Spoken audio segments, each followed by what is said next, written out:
أنا متطلقة وعايشة لوحدي، وكنت طول اليوم بكون في الشغل، ولما باجي بالليل بقعد مع نفسي في اوضتي واقعد اقلب في التليفون واتفرج على فيديوهات. بس اللي كان بيشدني وبيلفت انتباهي هو صوت البواب مع مراته. كنت دايما بسمعهم من المنور. بصراحة كان الصوت ده بيخليني اعصابي تتعب واقعد افتكر حاجات كانت بتحصل معايا انا وجوزي، قصدي طليقي. بس طبعا الحاجات دي مش زي اللي انا بسمعها. اي نعم انا ما شفتش، لكن من صوتها اكيد يعني حسيت وعرفت انه مش زي اللي كنا بنعمله. وفضلت بقى على الحال ده كل يوم بحب ان انا اسمعهم، بس ما اقدرش اقول لكم اللي كان بيحصل معايا ايه. مهما كنت اعمل ومهما كنت احاول ان انا ارتاح ما كنتش برضو بعرف. ما هو الصوت اللي انا كنت بسمعه مهما كنت احاول اعمل بعده بحس برضو ان انا ما عملتش حاجة، وارجع تاني اكون محتاجة. ومن هنا بدأت ان انا كنت عايزة اعرف يا ترى هو بيعمل لها ايه علشان تكون هي كده واسمع صوتها بالطريقة دي. فكانت هي بتطلعلي علشان تساعدني في تنظيف الشقة، يعني ممكن في الاسبوع مرة او مرتين.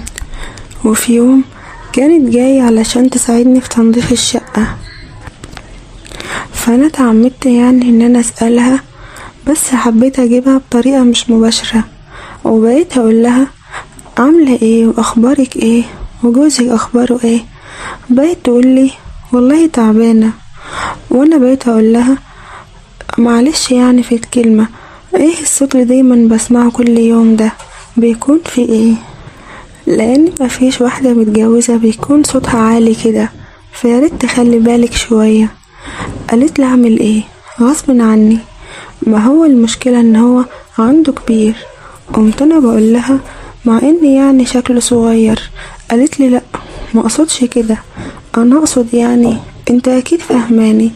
ساعتها بصت لها كده وقلت لها ايوه ايوه فاهماكي، بس يعني هي دي حاجة وحشة؟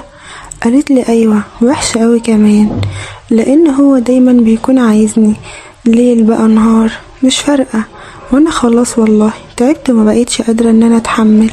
قلت لها جايز يكون يعني بياخد حبوب او حاجة. قالت لي لا، هيجيب منين، هو حيلته ايه، وبعدين اصلا هو كده من يوم ما اتجوزته، هي دي طبيعته. قلت لها طيب ما دي حاجة كويسة والمفروض يعني تكوني مبسوطة. قالت لي لا دي حاجة مش كويسة، بعدين انا مش بحب الموضوع ده خالص كتير، يعني كفاية عليا مرة في الاسبوع، انا مش من الستات اللي بتحب الموضوع ده كتير. فانا بصيت لها كده وسرحت شوية، قلت في بالي اه انا من نوع الستات اللي بيحب الحاجات دي كتير. وبعدها قالت لي انا بكون طول اليوم في الشغل وبرجع مهدودة، وهو بيكون يعني عايز كده على طول وانا ما بقدرلوش. قلت في بالي يا بنت المحظوظة، يبقى انت معاكي ده وكمان مش قادرة ومش حباه. وهي عمالة تحكي من هنا وانا بقيت مش على بعضي من هنا، وبقيت هتجنن واجرب حاجة زي دي. وهو جنبي مش بعيد عليا، هو ساعات يعني بتصل عليه واكتب له ورقة يجيب لي بيها طلبات، وساعات باجي اقول لها هي، بس هي بتبعته. فقلت دي بقى فرصتي. في يوم اتصلت عليه وكتبت له ورقة بالطلبات اللي انا محتاجاها، وهو راح علشان يجيبها. في اليوم ده انا كنت مظبطة نفسي ومظبطة الدنيا، وكنت لابسة هدوم النوم، هدوم واحدة يعني لابساها وداخلة تنام، مش راحة يعني تفتح الباب لحد. ورحت وفتحت له، وهو بصراحة اول ما شافني تنح كده وفضل واقف باصصلي ومش بيتكلم. فانا قلت له في ايه مالك بتبصلي كده ليه؟ قال لي لا ابدا. قلت له طيب محتاجة الحاجات دي كمان، معلش روح هاتها وتعال. واديت له ورقة بالطلبات، وانا ساعتها فهمت هو كان ماله، لان طبعا مراته على قدها خالص، واللي شافه مني اكيد ما شافوش قبل كده في حتة تانية. ومفيش نص ساعة او ساعة الا ربع ولقيته جاي وبيخبط. بس المرة دي اتعمدت ان انا ابين اكتر واكتر، ورحت فتحت له وقلت له ادخل بقى حط الحاجات دي جوه على الرخامة. وكنا وقتها متأخر، كنا حوالي الساعة 3 بالليل. ولقيته بيقول لي اعمل لك اي حاجة تاني؟ قلت له لا، بس استنى اما اشوف انت جبت الحاجات صح ولا لا.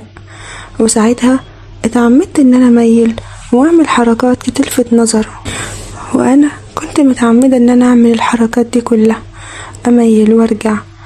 وكنت متعمدة كمان ان وانا برجع او بعدي ان انا اخبطه، وفعلا خبطت. بس المرة دي حسيت ان انا خبطت في عمود خرسانة. وبعدها بصيت له كده وقلت له مش تخلي بالك؟ قال لي انا اسف ما خدتش بالي. قلت له طب تعالى اما اعمل لك حاجة تشربها، اعمل لك عصير ولا شاي؟ وبعدين قعدت اسأله انت مالك كده؟ شكلك زي ما يكون متضايق، مالك؟ لقيته قال لي لا مفيش حاجة، هي بس مراتي يعني تعباني شوية. قلت له يعني مالها مراتك؟ ما هي زي الفل اهي ومعاك. لقيته بيقول لي هي فعلا معايا بس زي مش معايا. قلت له يعني ايه مش فاهم؟ قال لي يعني مراتي عمرها ما لبست اي حاجة زي اللي انت لابساها دي. بصيت له كده وضحكت وقلت له عجبك اللي انا لابساه؟ قال لي ايوه عجبني جدا.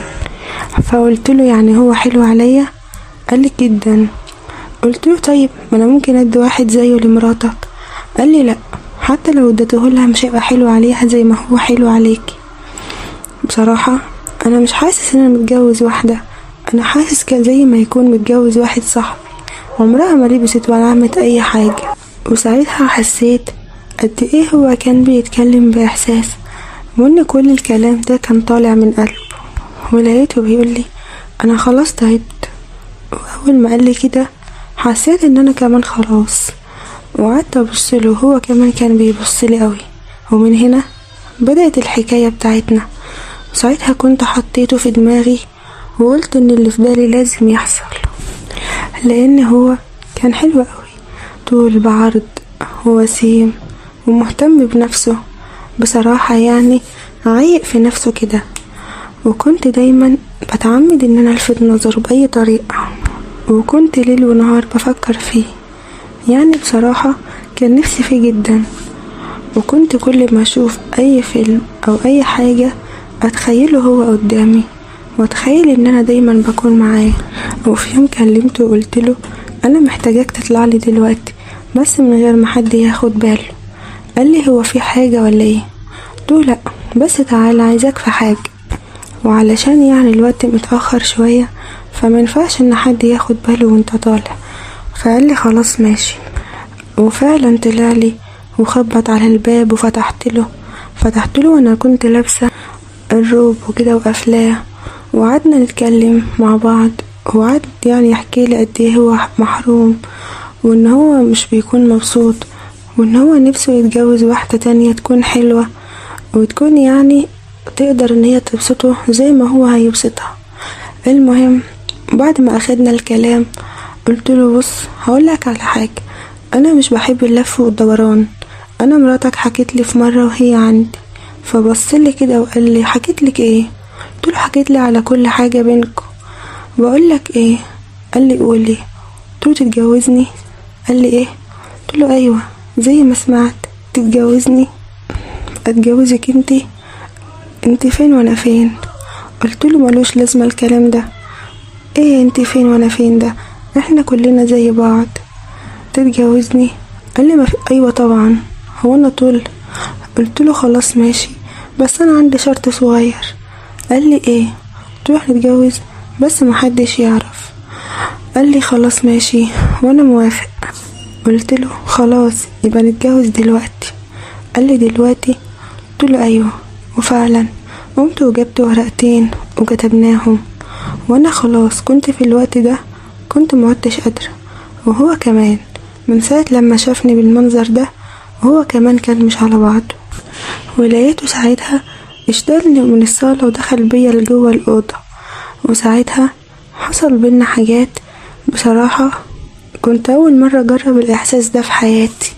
احساس حلو قوي، كان حنين قوي معايا في البداية. كنت مبسوطة قوي وانا معاه في اللحظة دي، خلاني احس بحاجات عمري ما حسيتها قبل كده خالص حتى مع طليقي. انا كنت فاكرة ان يعني مفيش اكتر من اللي هو كان بيعمله معايا قبل كده، وان انا عمري ما احس احساس اكبر من كده. بس بصراحة هو اثبت لي العكس خالص، واثبت لي ان هو فعلا جامد. مش جامد مثلا ان هو يوجعني او كده، لا، جامد بصراحة بطريقة عجبتني خالص. كان قوي كده ومخليني مبسوطة، هو كمان كان مبسوط. وكنت كل ما اقوله الكلام ده كان بيتبسط اكتر، واحس ان المواضيع عنده بتزيد ولا ايه، يعني بيبقى احسن اكتر واكتر.